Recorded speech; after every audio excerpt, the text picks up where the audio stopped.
ខ្លាចខ្លួនឯងអត់មានសុវត្ថិភាពខ្លាចខ្លួនឯងបេះដូងញាប់ខ្លាំងទៅតិចគាំងទៅខ្លាចខ្លួនឯងតិចដួលសន្លប់អត់មានអ្នកជួយទៅ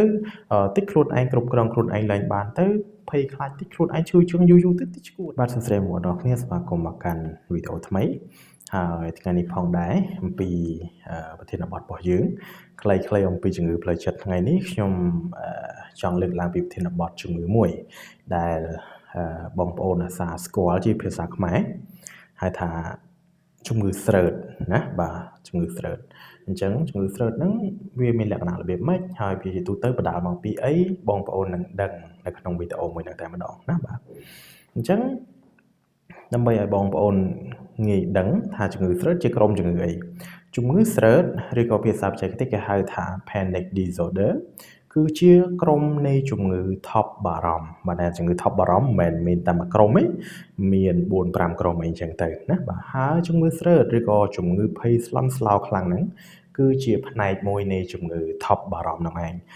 បើខ្ញុំនិយាយថាជំងឺហ្នឹងជាផ្នែកមួយនៃជំងឺថប់បារម្ភវាមានអាការៈនៃជំងឺថប់បារម្ភពីមុនមកហ្នឹងហើយណាបាទអញ្ចឹងការបារម្ភតានតឹងច្រើនពីរឿងអនាគតពិបាកក្នុងការគេញ័រទ្រូងថប់ដង្ហើមជាក់ចុងដៃចុងជើងអីវាមានប៉ុន្តែលក្ខណៈពិសេសរបស់ជំងឺស្រឺតគឺមានពាក្យមួយម៉ាត់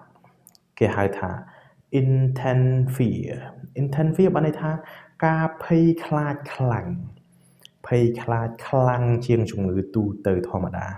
ភាពថប់បារម្ភទូទៅធម្មតាភ័យខ្លាចហ្នឹងខ្លាចអីខ្លាចខ្លួនឯងអត់មានសុវត្ថិភាពខ្លាចខ្លួនឯងបេះដូងញាប់ខ្លាំងទៅតិចគាំងទៅខ្លាចខ្លួនឯងតិចដួលសន្លប់អត់មានអ្នកជួយទៅតិចខ្លួនឯងគ្រប់គ្រងខ្លួនឯងឡើងបានទៅភ័យខ្លាចតិចខ្លួនឯងឈឺជើងយូរទៅតិចឈួតទៅណែ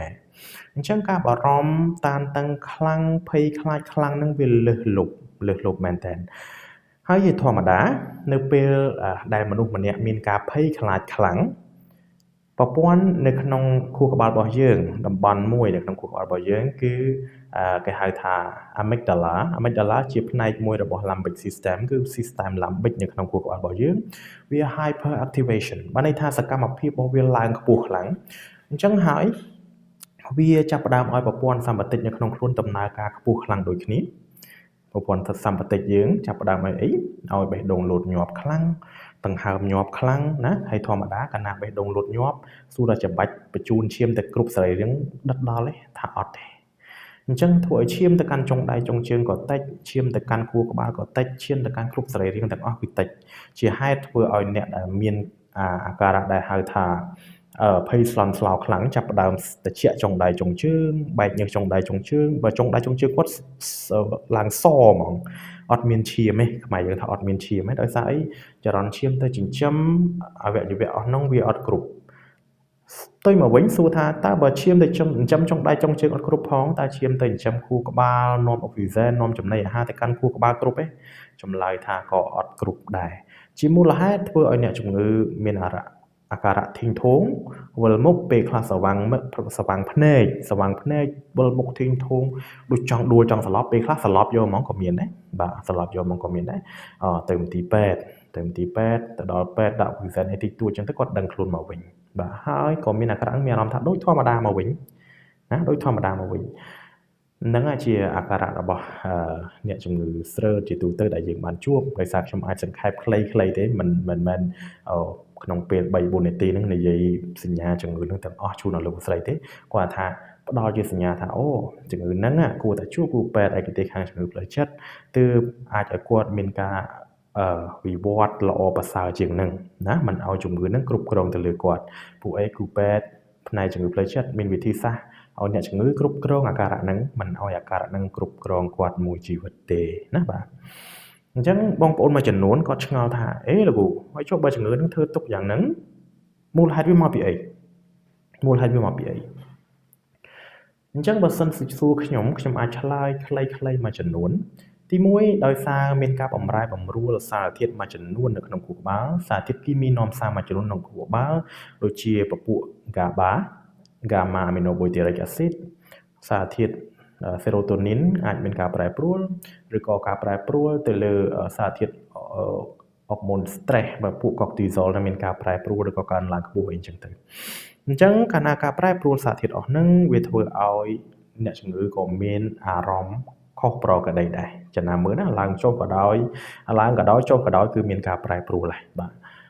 ទី2ទៀតតាក់ទងជាមួយនឹងប្រព័ន្ធ limbic system ដែលខ្ញុំនិយាយមិញប្រព័ន្ធ amygdala វា hyperactivation វាធ្វើឲ្យ sympathetic nervous system hyperactivation ដូចគ្នាអញ្ចឹងហើយវាធ្វើឲ្យអ្នកជំងឺនឹង active រហូតបេះដូងក៏ញាប់ដង្ហើមក៏ញាប់ដកដង្ហើមយូរទៅវាធ្វើឲ្យមានបញ្ហាបន្តមកទៀតណាដូចខ្ញុំនិយាយពីមុនហ្នឹងមកណាបាទអញ្ចឹងអីដែលអ្នកជំងឺត្រូវធ្វើបានគឺព្យាយាមរក្សាដង្ហើមរបស់ខ្លួនទទួលស្គាល់ថាស្ថានភាពហ្នឹងវាអត់គ្រោះថ្នាក់ខ្លាំងដល់ជីវិតយើងទេវាមិនដល់ថ្នាក់ស្លាប់វាមិនដល់ថ្នាក់ញ័រដល់ថ្នាក់គេបេះដូងដូចយើងគិតទេណាហ្នឹងហើយអញ្ចឹងអាហ្នឹងជាអីដែលគ្រូពេទ្យនៅពេលដែលជួបគ្រូពេទ្យនឹងបញ្យល់បន្ថែមហើយគាត់នឹងអាចគ្រប់គ្រងអាការៈហ្នឹងបានខ្លះហើយណា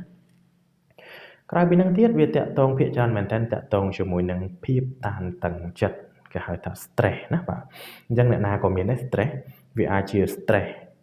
ស្រួចស្រាវបានន័យថាថ្មី acute stress ឬក៏ chronic stress បានន័យថា acute stress ហ្នឹងអីគេ stress ភាពតានតឹងចិត្តថ្មីឬក៏រយៈពេលខ្លីឧទាហរណ៍ការបាត់បង់សត្វជាទីស្រឡាញ់បាត់បង់មនុស្សជាទីស្រឡាញ់បាត់បង់ការងារឬក៏មានបញ្ហាអីមួយដែលធ្វើឲ្យគាត់មានភាពតានតឹងចិត្តមកគាត់ទទួលយកអត់បានញ័រទ្រូងណាជិះម៉ូតូជិះកង់អញ្ចឹងទៅឃើញគ្រោះថ្នាក់ចរាចរណ៍មួយអូញ័រអស់លេង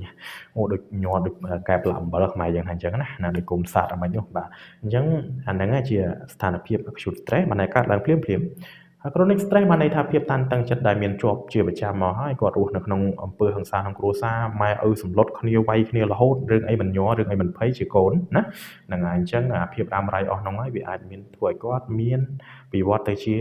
panic disorder ហ្នឹងណាក្រៅពីហ្នឹងទៀតជាប្រវត្តិគ្រួសារបានន័យថាបើគ្រួសាររបស់គាត់ពិសេសម្ដាយឬក៏ឪពុកមានស្ថានភាពហ្នឹងមានជំងឺហ្នឹង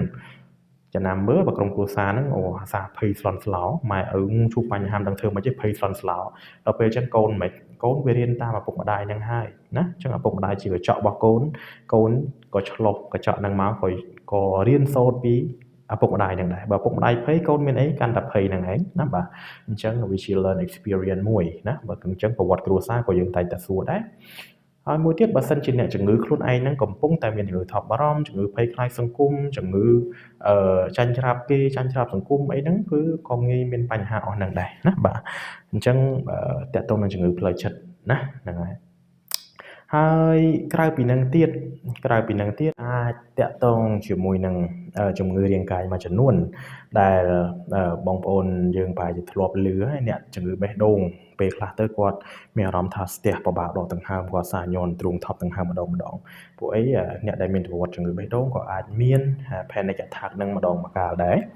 ឬក៏ញឹកញាប់វាអាស្រ័យទៅលើស្ថានភាពរបស់គាត់ជាក់ស្ដែងណាវាអាស្រ័យលើស្ថានភាពរបស់គាត់ជាក់ស្ដែងតែអាចមានអ្នកដែលមានបញ្ហាជំងឺ hurt ធម្មតាជំងឺ hurt វាអាចជាជំងឺរ៉ាំរ៉ៃអញ្ចឹងហើយធ្វើអាចឲ្យអ្នកជំងឺមាន panic attack នឹងម្ដងម្កាលដែរណាថប់ញ័រទ្រូងបាក់ដកដង្ហើមជាក់ចុងដៃចុងជើងនេះខ្ញុំនិយាយមិញណាក្រៅពីហ្នឹងគឺអ្នកជំងឺដែលមានកពេញទីរ៉ុយកពេញ thyroid នេះណាមានបញ្ហាអញ្ចឹងទៅវាអាចឲ្យគាត់មានសញ្ញានឹងកើតឡើងដែរណាបាទអញ្ចឹងតើតើនឹងជំងឺរាងកាយក្រៅពីហ្នឹងទៀតវាតើតើជាមួយនឹងចំណីអាហារមួយចំនួនឬក៏សារធាតុមួយចំនួនដូចជាពពួកកាហ្វេអ៊ីនណានៅក្នុងកាហ្វេរបស់យើងញ៉ាំច្រើនពេកញ័រទ្រូងណាតែមាន panic attack ម្ដងម្កាលនឹងអាចមានដែរការប្រើប្រាស់សារធាតុញៀនមួយចំនួនការប្រើប្រាស់គ្រឿងស្រវឹងក៏អាចមានបញ្ហានឹងនីកូទីននៅក្នុងបរិយក៏អាចឲ្យមានបញ្ហានឹងអញ្ចឹងមិនប្រកាសថាបញ្ហានឹងសិតតែវិវត្តទៅជា panic disorder ទេប៉ុន្តែអាការៈនឹងការញ៉ាំសារធាតុអស់ហ្នឹងវាអាចឲ្យមាន panic attack បានន័យថាមានការអាការៈដូចជាលេះឡាស់ញ័រទ្រូងថប់ដង្ហើមជាក់ចុងដៃចុងជើងអីចឹងទៅអញ្ចឹងណាបាទអញ្ចឹងអានេះជាអីដែលខ្ញុំចង់បង្ហាញថាមូលហេតុរបស់វាមិនមានអីមួយឲ្យប្រកាសទេប៉ុន្តែវាអាចបូកផ្សំគ្នាម្ដងនេះបន្តិចនោះបន្តិចទៅគ្រួសារបន្តិចទៅប្រវត្តិគ្រួសារបន្តិចខ្លួនឯងបន្តិចទៅណាសង្គមបន្តិចទៅវាធ្វើឲ្យយើងកាន់តែមានបញ្ហានឹងកាន់តែច្រើនអញ្ចឹងណាបាទហើយតាមពិតទៅជំងឺនឹង panic disorder ហ្នឹងជាទូទៅកាលណាបើមានហើយវាអាចលាយឡំនឹងជំងឺផ្សេងទៀតរបស់ផ្លូវចិត្តហើយក្នុងនោះផងដែរវាមានជំងឺមួយទៀតគេហៅថា agoraphobia ជំងឺហ្នឹងខ្ញុំមិនដឹងថាបកប្រែថាម៉េចប៉ុន្តែអ្នកជំងឺគឺមានការភ័យខ្លាចមិនហ៊ានទៅកន្លែងដែលមានមនុស្សច្រើននេះ មិនហ៊ានទៅកន្លែងដែលមានមនុស្សច្រើនឬក៏កន្លែងហ្នឹងវាចង្អៀតពេកដូចជាទៅកន្លែងណាមួយទៅមើល concert មនុស្សច្រើនណាគាត់ហ៊ានទៅឯងទៅកន្លែងមួយដែលបិទជិតឈឹងណាទៅកន្លែង store តូចមួយណាចូលទៅរកសឹងរកប្រឡោះចេញអត់ឃើញអាហ្នឹងគាត់ភ័យពួកអីអ្នកជំងឺដែលមាន agoraphobia គាត់ភ័យមែនតើនៅពេលដែលទៅណាទៅណីម្នាក់ឯងហើយទៅកន្លែងហ្នឹងមនុស្សច្រើនហើយរកផ្លូវចេញអត់ឃើញដោយសារអីគាត់បារម្ភខ្លាចថាគាត់ហ្នឹងមានអាការៈអាសាមានអាញ័រទ្រូងថប់ដង្ហើមនឹងផងស្រាប់តែទៅស្ថានភាពអស់ហ្នឹងទៅតិចអត់មានអ្នកជួយខ្លួនឯងអញតិចដួលស្លាប់អត់មានអ្នកជួយទៅអញតិចញ័រទ្រូងថប់ដង្ហើមខ្លាំងតិចមានបញ្ហាតែហ្នឹងអត់មានណាដឹងទេបើមនុស្សច្រើនយ៉ាងហ្នឹងណាហើយផ្លូវចេញដឹងនៅណានៅណីភ័យអត់កើតទេអត់ហ៊ានទៅណាហ្នឹងហើយអញ្ចឹងគាត់ខ្លាចគាត់បារម្ភពីសុវត្ថិភាពរបស់ខ្លួនឯងអត់ហ៊ានទៅណាទៅណីម្នាក់ឯងនេះជាទូទៅអ្នកជំងឺ agoraphobia ដែលមាន panic attack ញឹកញាប់ហ្នឹងគឺទៅណាទៅណីតើមានគេទៅតាមតើមានមិត្តភ័ក្តិបងប្អូនអីជូនទៅបានហ៊ានទៅបើមិនអញ្ចឹងទេខ្លាចតែមានបញ្ហាអត់អ្នកជួយណាខ្លាចតែមានបញ្ហានេះបញ្ហានោះអត់អ្នកជួយហើយបើសិនជាកន្លែងឧបមាថាជិះឡានក្រុងជិះអីហ្នឹងគាត់ហ៊ានដែរដោយសារអីមនុស្សច្រើនពេលខ្លះទៅវាបិទចិត្តមានបញ្ហាមិនដឹងរត់ទៅណាគាត់គិតចឹងរហូតអញតែមានបញ្ហានឹងរត់ទៅណាទេអូទិញជួយដីមនុស្សច្រើនយ៉ាងហ្នឹងអញរត់ទៅណាទេហ្នឹងហើយអាហ្នឹងអីដែលគាត់គិតហើយគាត់ជឿថាអាស្អីដែលគាត់គិតនឹងជាការពិតហើយវាតែងតែបន្លាចគាត់មករហូតហើយជាទូទៅខ្ញុំតែងតែនិយាយថាជំងឺថប់បារម្ភទាំងអស់ anxiety is a thief of joy បានន័យថាជាចោរលួចសុភមង្គលនៅក្នុងបច្ចុប្បន្នដោយសារអីអ្នកជំងឺថប់បារម្ភជាទូទៅគាត់អត់បានរស់នៅក្នុងបច្ចុប្បន្នរបស់គាត់ទេគាត់រស់នៅក្នុងអនាគតច្រើនជាងគាត់ចំណាយពេលវេលាច្រើនគិតទៅរឿងដែលមិនទាន់កើតខ្ញុំមានអ្នកជំងឺម្នាក់គាត់ធ្វើផ្ទះហើយចៃដន្យអីក៏ពេលដែលគាត់ធ្វើផ្ទះហ្នឹងកំពុងតែធ្វើចិត្តហើយហ្នឹងណាបាទស្រាប់តែឮព័ត៌មានជួយដីនៅថ្ងៃមុននេះបាទជួយដីនៅថ្ងៃមុនគាត់ទៅឮព័ត៌មានហ្នឹងហើយគាត់ចាប់ផ្ដើមញ័រលេះលាស់ពិបាកក្នុងខ្លួនផ្ទះគាត់នៅស្វាយរៀងនេះប៉ុន្តែគាត់ភ័យអារឿងជួយដីហ្នឹងវាអង្គើដល់ផ្ទះគាត់កំពុងតែធ្វើនេះហ្នឹងហើយអញ្ចឹងគាត់អត់ហ៊ាននៅផ្ទះថ្មីហ្នឹងឯងដឹកនាំកូនចៅអីចេញពីផ្ទះហ្នឹងអត់ហ៊ាននៅទេដល់ថ្នាក់ហ្នឹងបាទអញ្ចឹងនេះមិនមែនជារឿងដែលគួរឲ្យសើចទេប៉ុន្តែវាជាជំងឺមួយដែលគួរដោះស្រាយឲ្យបានទាន់ពេលវេលាបើមិនអញ្ចឹងទេអ្នកជំងឺហ្នឹងប្រកាសណាស់មានបញ្ហារហូតដល់ប៉ះពាល់ការងារប្រចាំថ្ងៃរបស់គាត់ប៉ះពាល់ដល់សមាជិកគ្រួសាររបស់គាត់ទៀតអញ្ចឹងណាបាទអញ្ចឹងហើយវាជារឿងដែលយើងគិតថាបើសិនជាបងប្អូនដឹងព័ត៌មានហ្នឹងតាក់ទងជាមួយនឹងជំងឺស្រើតជំងឺ agoraphobia អីជំងឺថប់បារម្ភអីដែលខ្ញុំចែកម្លែកកន្លងមកហ្នឹងបើសិនបងប្អូនដឹងបងប្អូនអាចចែកម្លែកទៅមនុស្សជាទីស្រឡាញ់បងប្អូនអាចស្វែងយល់ពីមនុស្សជាទីស្រឡាញ់របស់បងប្អូនមិត្តភក្តិក៏ដោយបងប្អូនក៏ដោយឪពុកម្ដាយក៏ដោយ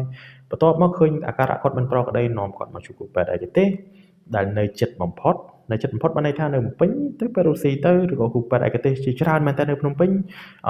នៅស្វាយរៀងអាចជួបខ្ញុំនៅខេត្តដទៃទៀតមានគ្រូពេទ្យឯកទេសស្ទើរតែគ្រប់ខេត្តអស់ហើយឥឡូវបាត់ដំបងសៀមរាបអីមានណាហ្នឹងហើយអញ្ចឹងអត់មានអីការជាបារម្ភទេឲ្យតែយើងដឹងស្ថានភាពហ្នឹងយើងជួយគាត់តាន់ពេលវេលាក៏កាត់បន្ថយហានិភ័យដែលបង្កឲ្យគាត់មានពិការភាពហ្នឹងកាន់តែល្អដែរបានន័យថាពិការភាពនេះខ្ញុំចង់និយាយពីអីអ្នកជំងឺថប់បារម្ភកាលណាគាត់មានពិការភាពសង្គមគាត់ចូលសង្គមឡើងកើតបើញ័រទ្រូងថប់ដង្ហើមយ៉ាងហ្នឹងមនុស្សច្រើនយ៉ាងហ្នឹងឡើងហ៊ានទៅហើយគាត់ហ៊ានទៅហើយខ្លាចចុះណែអ្នកជំងឺ depression គាត់អត់ចូលរួមមួយសង្គមដោយសារគាត់គិតថាខ្លួនឯងគ្មានតម្លៃមិនបានការអញ្ចឹងគាត់អត់ចូលរួមសង្គមតទៀតឃើញបាត់ធនធានមនុស្សណាលោកស្រីបាទអញ្ចឹងកាលណាយើងដឹងស្ថានភាពរបស់ហ្នឹងទៅរកការព្យាបាលទាន់ពេលវេលាក៏ជួយគាត់បានច្រើនដែរណាបាទអញ្ចឹងថ្ងៃនេះដូចជានិយាយច្រើនប៉ុន្តែអរគុណលោកស្រីសម្រាប់ការចូលរួមទស្សនា